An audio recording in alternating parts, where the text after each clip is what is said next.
Donc dans cette vidéo, nous allons voir comment nous pouvons faire l'acquisition d'une carte IGN Scan25 avec l'application Osmand. Donc, alors l'objectif c'est de faire l'acquisition d'une carte et surtout c'est de voir comment on peut la sauvegarder localement pour pouvoir ensuite l'utiliser lorsqu'on sera déconnecté du réseau, donc en étant hors ligne. Donc on prend l'exemple de la carte IGN Scan25, donc une carte au 1/25 millième, mais en fait le tutoriel il est valable pour n'importe quelle autre source de données. Donc je vais commencer par ouvrir Osmand. Donc moi j'utilise Osmand Plus, mais c'est pareil pour Osmand. Donc il faut paramétrer la carte. Donc j'ouvre le menu, j'ouvre paramétrer la carte. Donc, alors on a dans Osmand en fait concernant les cartes, on a ce qu'on appelle source de la carte en fait qui donne la carte principale. On a la possibilité de rajouter un fond de carte et on a la possibilité de rajouter une surcouche de carte. Alors avant d'aller plus loin dans le tutoriel, il faut rappeler en fait ce que c'est qu'une carte vectorielle et une carte dite raster. La carte principale d'Osmand étant une carte vectorielle. Donc lorsqu'on parle de mode de représentation raster, en fait on représente l'espace physique selon un maillage régulier. Et ce maillage se fait sous la forme d'une grille qui sont formées de cellules de taille prédéterminée et identique. La taille de la cellule donne ce qu'on appelle la résolution spatiale. Et la résolution spatiale, c'est la taille réelle en mètres carrés, en hectares sur le terrain, du plus petit élément représenté dans le jeu de données. Donc c'est vraiment une approche matricielle euh, de la représentation de ce qui est représenté. Au contraire, le mode vectoriel, ça correspond plutôt à une vue discrète du monde, constituée d'éléments, d'entités distinctes. Et en fait, on va représenter toutes ces entités sous la forme sous la forme géométrique, en exprimant leur contour. Alors pour représenter ces formes-là, en fait, il y a trois éléments de base. Il y a ce qu'on appelle les points. Ensuite, on a les lignes, les polylignes. Et on a ce qu'on appelle les polygones. Donc, c'est plutôt on va dire les surfaces fermées, quoi. Donc, avec ces trois formes de base, on est capable, en les traduisant numériquement avec leurs coordonnées géographiques, ou même avec des triplets, si on rajoute l'altitude, on est capable numériquement de représenter toutes ces entités. Donc là, c'est vraiment deux approches différentes, hein.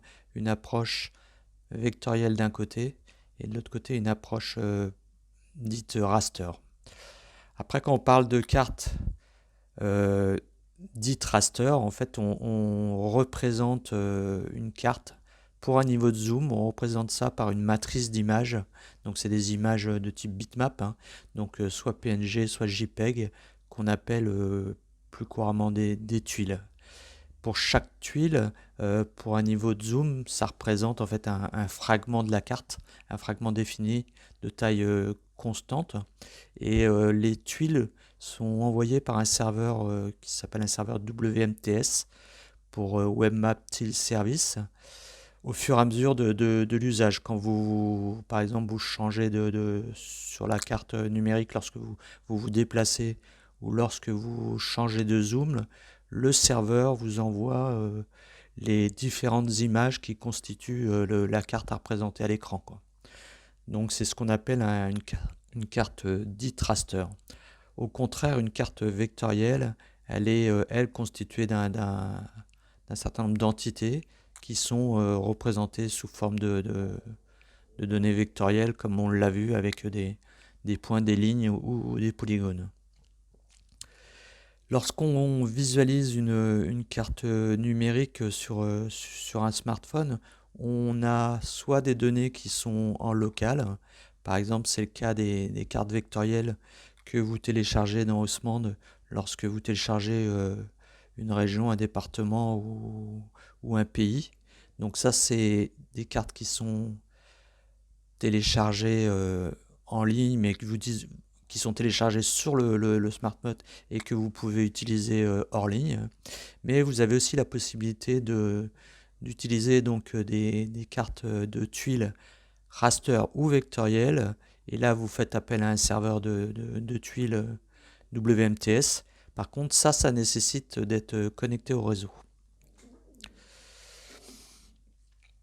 Donc en fait, si l'usage d'un serveur WMTS, ça évite le téléchargement préalable des données vectorielles ou même des images raster, ça oblige à être constamment connecté, quoi.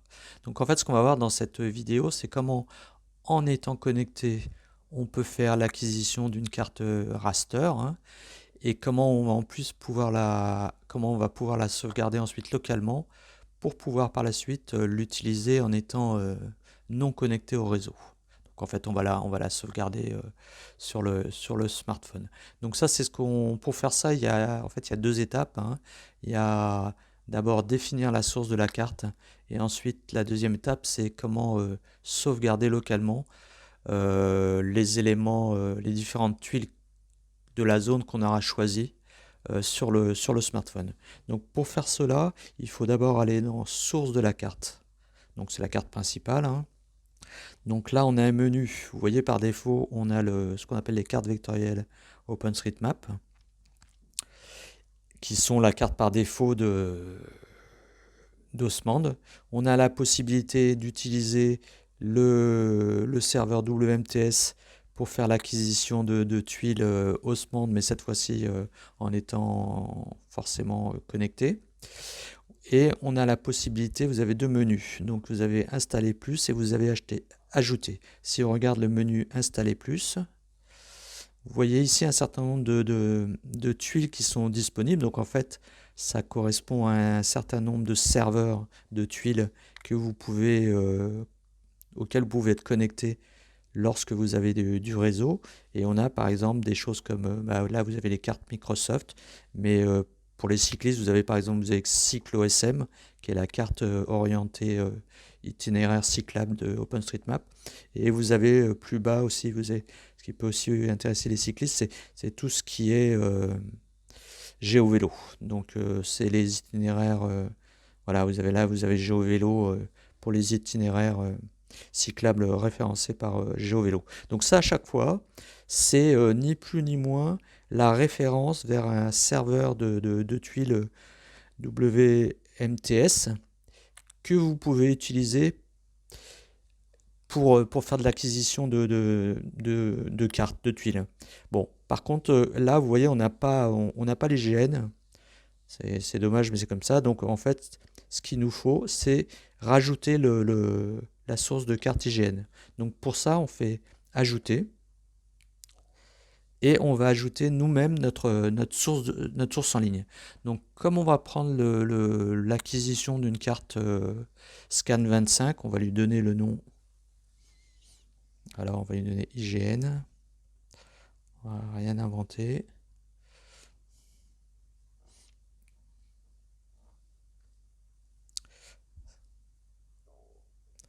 On va l'appeler comme ça, IGN Scan 25. Voilà, donc ça c'est le nom, hein, c'est juste pour repérer le serveur, la source dans le menu. Et ensuite ici, il y a un élément qui est vraiment important, c'est qu'ici au niveau du lien, il faut saisir en fait ce qu'on appelle l'URL de référence en fait, du serveur de tuiles WMTS. Donc en général, c'est un lien assez compliqué. Dans le cas des fonds de cartes Scan25, pour pouvoir obtenir ces données-là, il vous faut un compte auprès de l'IGN, et il faut demander justement la clé vous allez avoir besoin d'une clé pour pouvoir faire l'acquisition de ces données-là. Ce qu'il faut savoir, c'est que c'est gratuit pour les particuliers et puis pour les associations, dans la limite, je crois, je crois que c'est une dizaine de millions de tuiles euh, téléchargées par an. Donc, en fait, là, vous allez quand même mettre le lien. Dans le lien, il y aura une clé qui va vous identifier avec votre compte et en fait sera contrôlé le nombre de tuiles que vous aurez téléchargées dans l'année. Donc, au bout d'un moment, lorsque vous allez dépasser ce nombre de tuiles, bah, on vous dira qu'il faut passer à ce moment-là un compte payant ou de patienter l'année d'après, quoi. Donc, je vous donnerai le lien vers l'IGN pour faire une demande de compte et il faudra effectivement leur demander à ce moment-là la clé.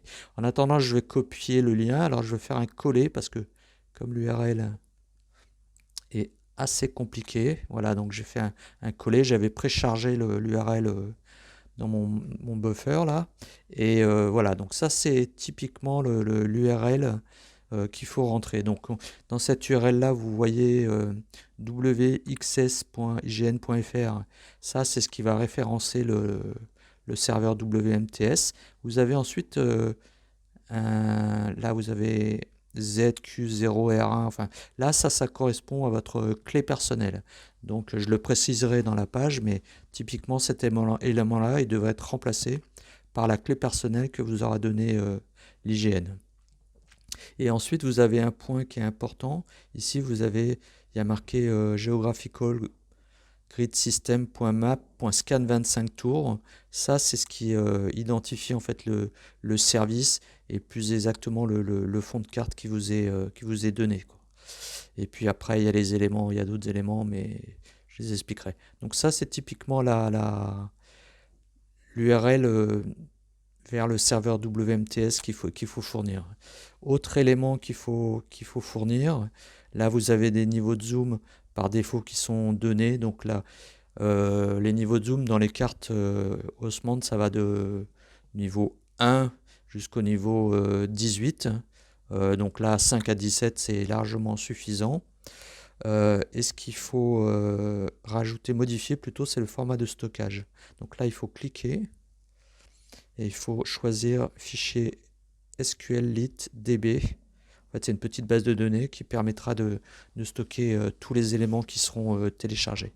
Donc une fois qu'on a choisi le nom, le lien, les niveaux de zoom si vous voulez les changer, et puis le format de stockage, il suffit de faire enregistrer. Donc on a là, à ce stade-là, on a donc enregistré notre nouvelle source de données. Donc maintenant qu'on a ajouté notre nouvelle source de carte IGN, on va l'utiliser. Donc je vais dans source de la carte. Et là je choisis donc IGN Scan 25, celle qu'on a créée, quoi. Donc maintenant je me retrouve avec la carte Scan 25. Et on va aller en Sologne ici. On va rester sur le même niveau de zoom. Et on va demander, allez, on va chercher par là. Donc là, je fais un appui long sur l'écran à ce niveau-là. Et je fais dans le menu Action qui est ici, je choisis télécharger une carte. Donc là, ça a pour effet d'ouvrir une nouvelle fenêtre qui est centrée. Donc là, vous pouvez éventuellement la déplacer. Donc là, on a un zoom qui va de 9 à 17. 17, manifestement, il n'y a plus rien. Donc on peut ramener à 16. Là, ça nous ramène la carte.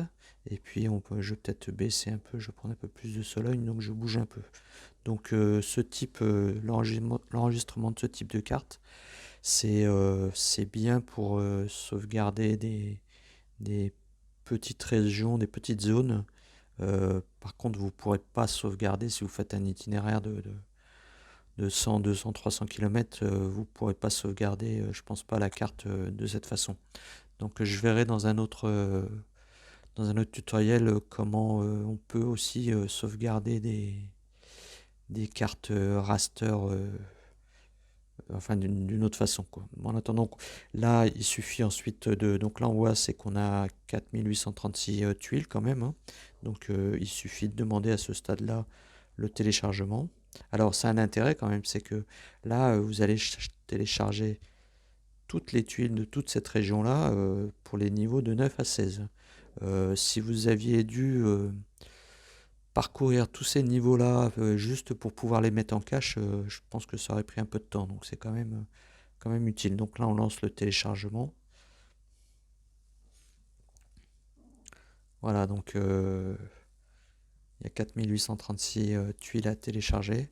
Donc ça va prendre un petit peu de temps. Donc je vais, en attendant, je vais suspendre l'enregistrement de la vidéo et puis je reviendrai vers la fin, quoi.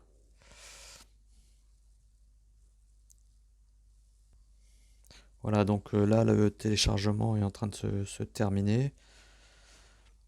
Voilà, donc là, on a terminé le téléchargement. Donc je peux fermer la fenêtre. Et puis voilà, donc on a téléchargé les 4836 tuiles. Donc si je reviens en arrière.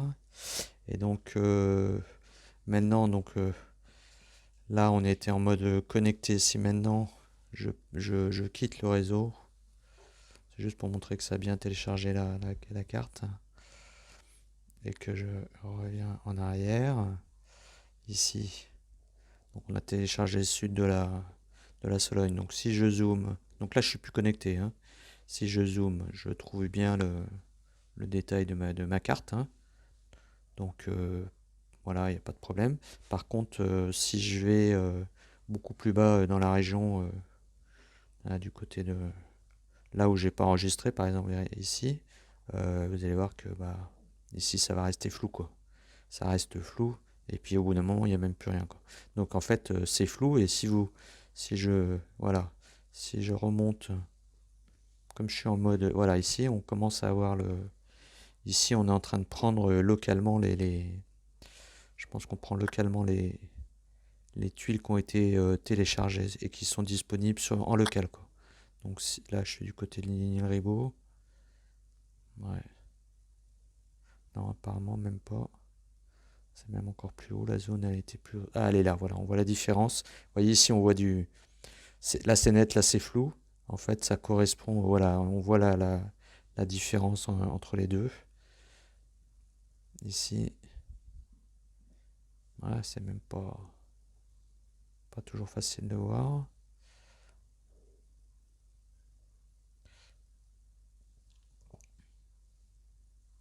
Voilà, ici, je suis en zone téléchargée, alors que si je descends plus bas, il y a un moment, ça devrait devenir flou. Alors, ce qu'il faut bien voir, c'est que là, on consulte le serveur, un serveur WMTS local, quoi. Voilà, ici, en fait, c'est flou après. Donc là, on doit vraiment être sur la limite de téléchargement, quoi. Donc ça, en fait, c'est impeccable quand vous voulez, par exemple, faire une randonnée en montagne et puis que vous voulez garder la carte IGN qui est quand même très très détaillée euh, en mode hors ligne, quoi. Alors après, une fois que vous avez cette carte alors on peut le voir d'ailleurs, si on va maintenant dans télécharger les cartes, et puis qu'on fait la liste des cartes installées, donc je clique sur installer, donc là j'ai un certain nombre de cartes vectorielles qui ont été téléchargées, mais ici par exemple, voilà, on retrouve la carte IGN Scan 25 qui a été téléchargée. Donc là en cliquant sur les 3 points, il y a la possibilité, alors je pense que ça supprime toutes les tuiles, mais ça laisse la base de données vide, et supprimer, ça détruit complètement à la fois, je pense, l'entrée dans le menu et les données, quoi. Bon, je l'ai conservé pour ma part. Et l'autre point que je voulais montrer, c'était où est-ce que c'est stocké. Donc en fait, c'est stocké dans Android Data Net Osmand ou Net Osmand Plus Files Tils. Et là, vous voyez, vous avez la base de données SQLite DB qui va contenir en fait toutes les images qui ont été téléchargées.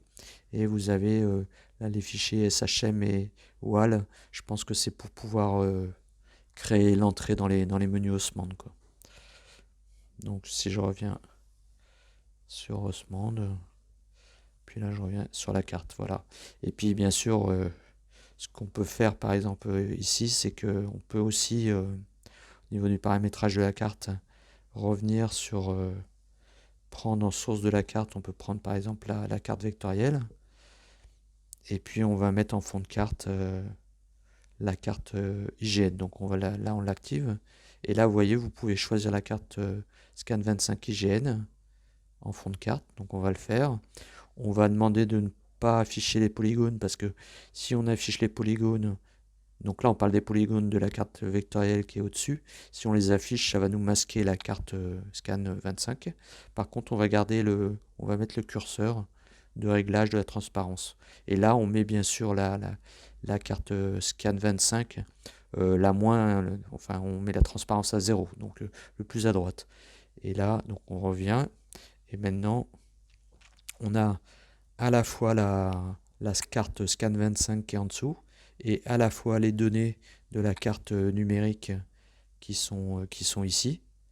Et on peut tout simplement, avec le curseur ici qui est ici, on peut faire disparaître les données vectorielles. Donc là vous voyez, je fais disparaître toutes les données vectorielles, et quand je pars dans l'autre sens, au contraire, je les rajoute, quoi. Donc ça permet en fait d'avoir à la fois les données vectorielles de la carte Haussmann, et d'avoir le détail de la carte IGN Scan 25. Là vous voyez, on voit bien le détail de côté d'Ardon. Puis en soleil, là on a quand même pas mal de détails, quoi. Voilà, donc là j'en ai terminé avec cette vidéo, et je verrai pour en produire une autre avec la possibilité pour créer une carte aussi raster, mais peut-être un peu plus grande, ou en tout cas pas forcément plus grande, mais plutôt le long d'un itinéraire, quoi.